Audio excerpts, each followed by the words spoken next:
फरीदाबाद के दौज इलाके में अल्फा यूनिवर्सिटी के पास हम मौजूद हैं, जहां कहीं ना कहीं लगातार कोई ना कोई जो खुलासा दिखाई देता है इस अल्फा यूनिवर्सिटी से। आप देख सकते हैं ये वो अल्फा यूनिवर्सिटी है जहां पर एक खुलासा फिर हुआ है कि जो लाल किले के बाहर हुए धमाके में इस्तेमाल हुई जो I-20 कार 30 अक्टूबर तक अल्फा यूनिवर्सिटी के अंदर ही मौजूद थी। जो जाँच एजेंसियों ने इस यूनिवर्सिटी से जब्त किए गए CCTV फुटेज देखने के बाद इस बात का खुलासा किया है कि जो CCTV फुटेज में देखा जा सकता है कि 29 अक्टूबर को जो I-20 जो कार है वो मेन गेट से यूनिवर्सिटी में एंट्री कर रही है और इसके बाद अगले दिन 30 अक्टूबर को दोपहर 2:41 पर उमर मोहम्मद की I-20 कार यूनिवर्सिटी से बाहर निकलते हुए दिखाई दे रही है। तो लगातार कहीं ना कहीं जो ये मामला है वो लगातार कहीं ना कहीं निकलता आ रहा है और साफ तौर पर सूत्रों के अनुसार ऐसा बताया जा रहा है कि जो व्हाइट कॉलर आतंकी डॉक्टर उमर शाहीन और मुजमिल अल्फा यूनिवर्सिटी से 3-4 महीने की छुट्टी पर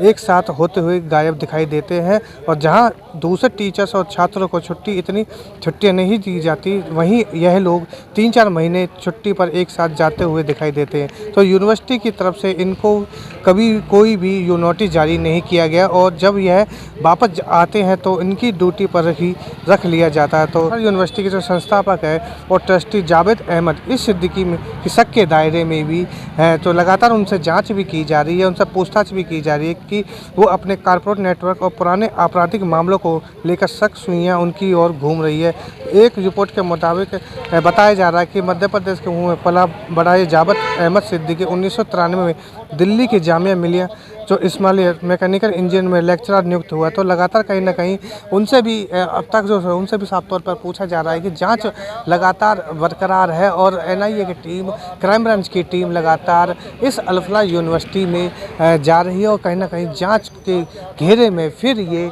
अल्फा यूनिवर्सिटी आती दिखाई दे रही है। Jitendra Beniwal, living India news, Faridabad के दौज इलाके में अल्फा यूनिवर्सिटी के पास हम मौजूद हैं, जहां कहीं ना कहीं लगातार कोई ना कोई जो खुलासा दिखाई देता है इस अल्फा यूनिवर्सिटी से। आप देख सकते हैं ये वो अल्फा यूनिवर्सिटी है जहां पर एक खुलासा फिर हुआ है कि जो लाल किले के बाहर हुए धमाके में इस्तेमाल हुई जो I-20 कार 30 अक्टूबर तक अल्फा यूनिवर्सिटी के अंदर ही मौजूद थी। जो जाँच एजेंसियों ने इस यूनिवर्सिटी से जब्त किए गए CCTV फुटेज देखने के बाद इस बात का खुलासा किया है कि जो CCTV फुटेज में देखा जा सकता है कि 29 अक्टूबर को जो I-20 जो कार है वो मेन गेट से यूनिवर्सिटी में एंट्री कर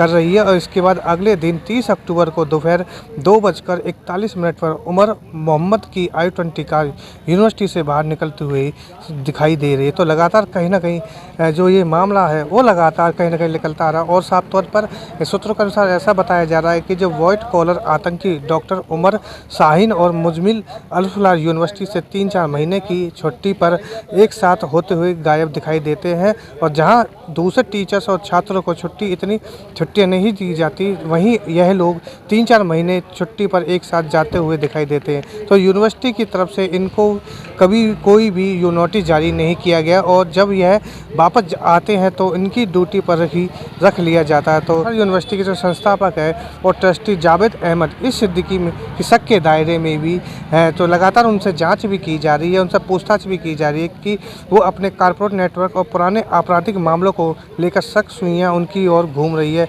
एक रिपोर्ट के मुताबिक बताया जा रहा है कि मध्य प्रदेश के मुँह में पला बड़ा जावेद अहमद सिद्दीकी 1993 में दिल्ली के जामिया मिलिया जो इस्माइलिया मैकेनिकल इंजीनियर में लेक्चरर नियुक्त हुआ। तो लगातार कहीं ना कहीं उनसे भी अब तक जो है उनसे भी साफ तौर पर पूछा जा रहा है कि जांच लगातार बरकरार है और NIA की टीम, क्राइम ब्रांच की टीम लगातार इस अल्फा यूनिवर्सिटी में जा रही है और कहीं ना कहीं जांच के घेरे में फिर ये अल्फा यूनिवर्सिटी आती दिखाई दे रही है। Jitendra Beniwal, living India news, Faridabad.